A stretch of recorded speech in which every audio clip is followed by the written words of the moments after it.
কি দরকার ছিল? বলছে, উদ্ধব, এইটা যদি তুমি গলায় পরিধান করো, ব্রজবাসীরা না আমার গাত্রবাসটা দেখে তোমাকে আরো অধিক প্রেম করবে। গচ্ছতাব ব্রজমসূধা পিতৃনো প্রীতিমাবহ গোপীনামমাদেবিবদ্ধম মচ্ছন্দেহি শৈবিমূর্চ্য। বলছে, তাদের সাথে তুমি একটু সরলভাবে বলো। ভগবান তার পীতম্বরী বহিগাত্রবাসটা উদ্ধবের কাছে দিয়ে দিল।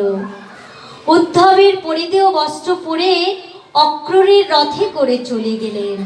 এখন নন্দ বাবার সম্মুখে, নন্দ ভবনের সম্মুখে এসে দাঁড়ালেন।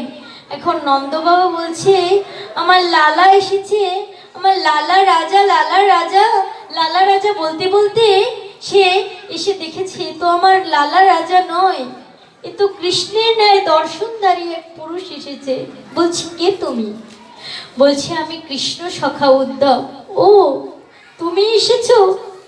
আমার কৃষ্ণ আসতে পারলো না? এতদিন পর কৃষ্ণের আমাদের কথা স্মরণ হলো।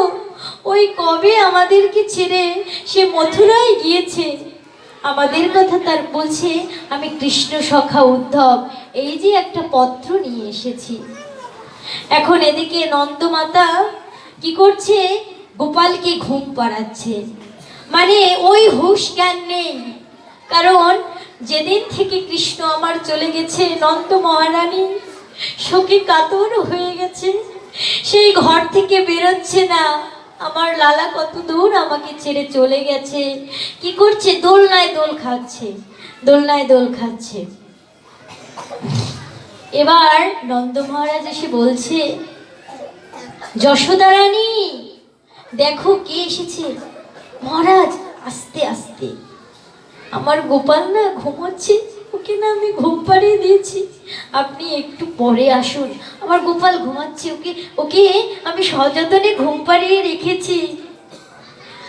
বলছে, তুই কেন ভুলে কেন যাস নন্দ রানী, যে তোর গোপাল যে তোর কাছে নেই? সে যে ওই মথুরায় গিয়ে মথুরাদেশ হয়ে গেছে, তোর গোপাল যে তোর কাছে নেই, তুই ভুলে কেন যাস? পপিশো সরতি নো কৃষ্ণ মথুরাম সুহৃদম সখী। নন্দ মহারাজ জিজ্ঞেস করছে, আচ্ছা উদ্ধব, কৃষ্ণের কি কখনো আমাদের কথা স্মরণ করতে দেখেছ? জানো, ওরা না মথুরায়, আমি নিজের কানে বলতে শুনেছি, কেউ কেউ বলছে আমরা নাকি ওর পিতামাতাও না, আমরা নাকি ওকে পালন, আমরা নাকি শুধু ওকে পালন করেছি। জানো উদ্ধব, আমি না নিজে কানে শুনেছি যে মথুরাতে ওরা বলা বলি করছে। আচ্ছা, কৃষ্ণর কি আমাদের কথা মনে পড়ছে? বলছে, মহারাজ আপনি একটু শান্ত হন, আপনি একটু শান্ত হন। বলছে, আমাকে মনে না রাখুক রাখুক, আমি তো পিতা, কিন্তু মা নন্দরানীকে, মা যশোদাকে কি করে ও ভুলে যায়? যখন কৃষ্ণ আমার ভয় পেত, আমি কি করতাম?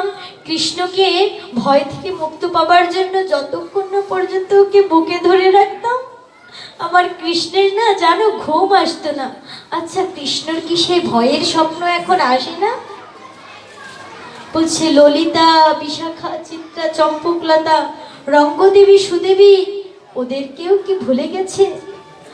আজ বৃষভানু কন্যা রাধারানী যে আজ বৃহত্তর হয়ে ওই কুঞ্জে কুঞ্জে ঘুরে বেড়াচ্ছে, আমার কৃষ্ণ কবে আসবে?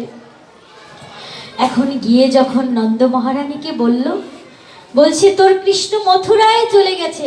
এখন ভূমি বলছে, মথুরায় চলে গেছে, আমার কৃষ্ণ মথুরায় চলে গেছে। এখন উদ্ধব অবিকল ভগবান শ্রীকৃষ্ণের মতো বলছে, এই হচ্ছে কৃষ্ণ সখা উদ্ধব। বলছে, কৃষ্ণ সখা উদ্ধব। এখন মা নন্দরানী কি করছে? উদ্ধবকে নিয়ে বসেছে। উদ্ধব তুমি বসো। কতদিন হয়েছে আমার, এখন যে ওই যে উদ্ধব না কৃষ্ণ এটাই নন্দরানীর মনে নেই। এখন বলছে, কানাই তোর আমি চরণ ধৌত করে দিই, তোর চরণ ধৌত করে দিই।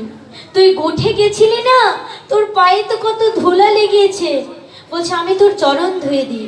সখা উদ্ধব বলছে, না মাতা, এ আপনি কি বলছেন? আপনি তো কৃষ্ণের মাতা, আর আপনি আমার চরণ ধুয়ে দিবেন? বলছি, কৃষ্ণ তোকে না আমি বলেছি তুই ততদূর পর্যন্ত যাবি না যতদূর না পর্যন্ত আমি তোর নূপুরের ধ্বনি শুনতে পাই। তুই ততদূর পর্যন্ত যাবি না যেখান থেকে আমি তোর বাংশী ধ্বনি শুনতে না পাই, যেখান থেকে আমি তোর বংশী ধ্বনি শুনতে না পাই। আজ আজ তুই কোথায় চলে গিয়েছিলি কৃষ্ণ? আজ যে আমি তোর নূপুরের ধ্বনিও শুনতে পাইনি।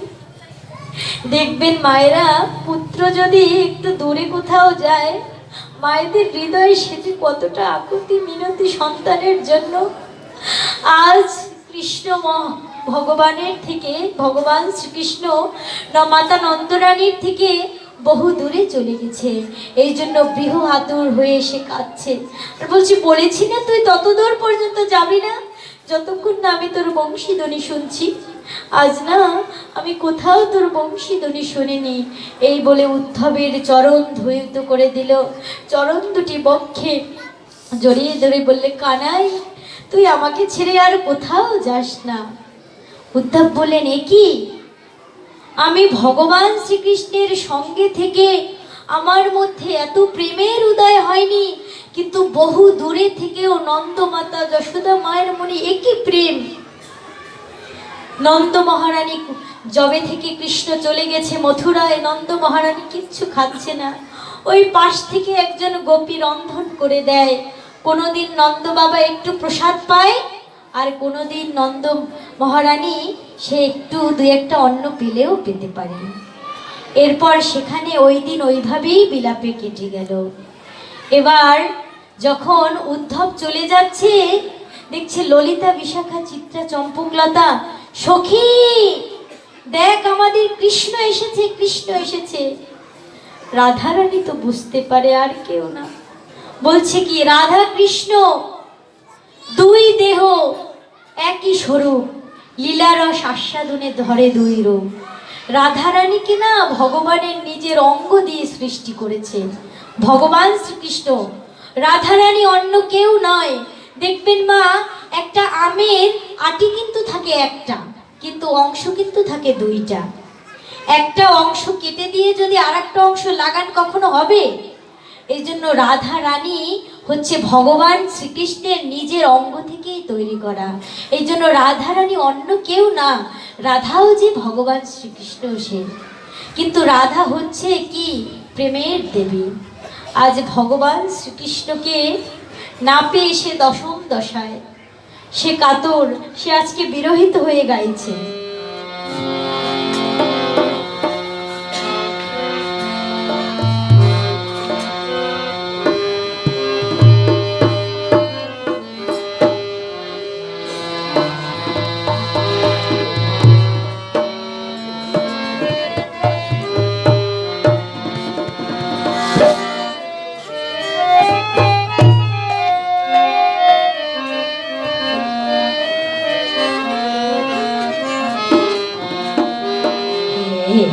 কৃষ্ণ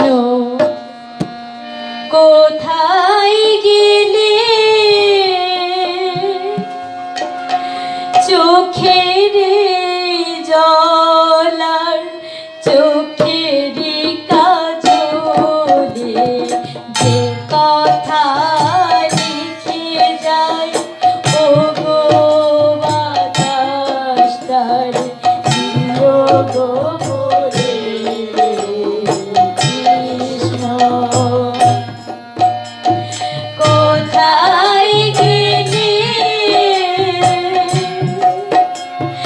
চোখের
চম্পকলতা, রঙ্গদেবী সুদেবী তুঙ্গ বিদ্যা ইন্দুরেখা আজকে কি করছে? উদ্ধবকে ঘিরে ধরেছে, বলছে তুমি কে? বলছে আমি কৃষ্ণ সখা উদ্ধব। ভগবান তোমাদের জন্য একটা পত্র পাঠিয়েছে। এক সখী পত্রটা নিয়ে দৌড়ে দৌড়ে যাচ্ছে, আর অন্যান্য সখীরা সেই পত্র নিয়ে যে যাচ্ছে তার পিছু ধাওয়া করছে। বলছি সখী, তুই ভুলে কেন যাস? যে তুই যে মূর্খ, ওই পত্র যে তুই পড়তে পারবি না, তুই ভুলে কেন যাস? বলছে আমি কেন পত্রটা পড়ব? আমার গোবিন্দ কতদিন ধরে তাকে আমি দেখি না, এই পত্র তার স্বহস্তে লিখিত আমি একটু হৃদয়ে ধারণ করি। এবার রাধারানীকে গিয়ে বলছে উদ্ধব বলছে তোমরা একটু আমাকে রাধারানীকে দর্শন করিয়ে দিতে পারো? বলছে রাধারানী তো দশম দশায়, গোবিন্দর বিরহে কাতর, এই সেই নদী যেথায় নিরবধি কানু প্রেম স্মৃতি জলে চিতায়, শ্যামকে একটু পেলে হৃদয় মাধুরী ঢেলে, কেমন বিরহ জ্বালা বুঝিবে তা। কৃষ্ণ, তুমি একবার বোঝো যে তোমাকে ভালোবাসার যে কত কষ্ট, কত যন্ত্রণা। একবার তুমি রাধা হয়ে দেখো, আমি বোঝাতে পারতাম। যদি আমার এই হৃদয়খানা আমি তোমাকে দিয়ে যেতে পারতাম, তোমার অনলে যে আমি কেঁদে কেঁদে মরছি, একটি বার দেখা দাও গোবিন্দ। আমরাও তো মানব জন্ম নিয়ে গোবিন্দকে বলে আছি রাধা কৃষ্ণ রাধা কৃষ্ণ।